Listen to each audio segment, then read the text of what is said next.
Sejam todos bem-vindos, sangue bons, ao canal Conde Nerd. Se inscrevam-se e ativem o sino. Se não estão inscritos, deixem like e compartilhar se possível. Para essa batalha trarei dois personagens cômicos políticos das novelas de maiores sucessos da TV brasileira.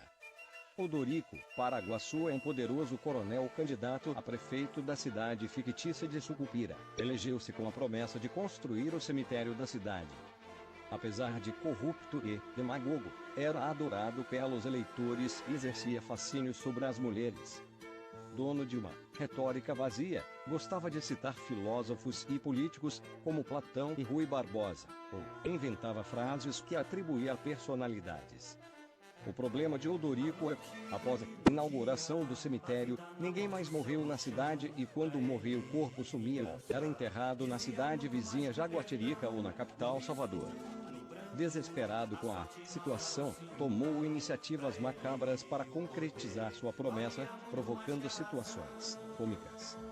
No final, Odorico Paraguaçu foi assassinado por Zeca Diabo, o cangaceiro que ele trouxe para matar gente para ele inaugurar o cemitério, mas ele tinha feito uma promessa a Padre Cícero de não matar mais a ele. Foi traído por Odorico, que armou para prender ele. Ele fugiu e foi atrás de Odorico quando soube que foi Odorico que o traiu, então o matou. E Odorico inaugurou, finalmente, o cemitério, sendo que, de vilão, passou a mártir.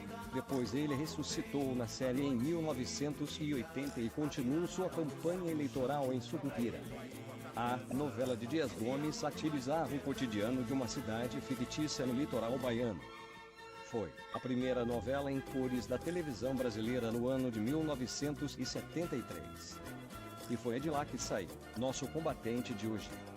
O Salvador da Pátria, novela de grande sucesso dos anos 80, 1989. De Lauro César Muniz, teve Sassamutema protagonista. Título: daí que tiramos nosso combatente de hoje. Um deputado federal, Severo Toledo Blanco, o homem mais poderoso da região da fictícia Ouro Verde, escolhe o ingênuo boia-fria Sassamutema para se casar com sua amante, Marlene, tentando desviar as atenções de seu adultério. O fato chega a Juca Pirama, um radialista inescrupuloso que explora demagogicamente o episódio.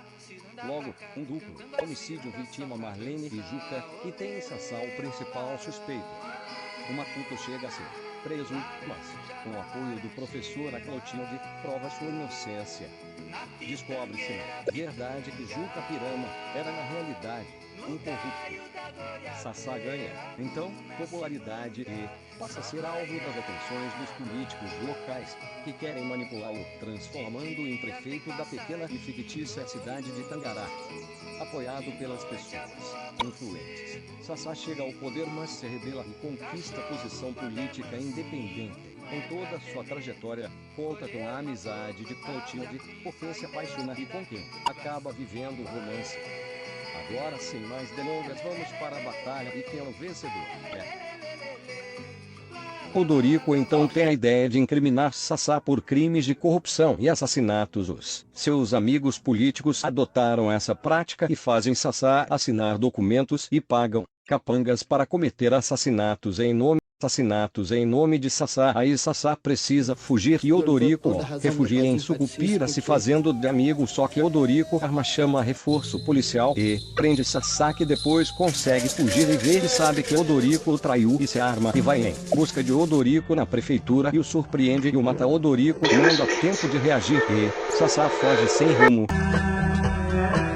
Conclusão: Odorico pode ser bom de conversa e enrolação, mas Sassá é esperto, já se livrou de acusações graves e dos corruptos que o cercavam, e Odorico nunca conseguiu se livrar de seus opositores e das acusações graves em cima dele, que ia resultar em impeachment. Antes que ele fosse morto, ele estava deixando eles, os opositores, fazer o que queriam para ele não conseguir seu objetivo, e Odorico só consegue atirar em gente desarmada e Sassá estará armado e determinado a matar, e um homem nessas condições difícil segurar ele mataria Odorico sem piedade por um ato imperdoável de traição.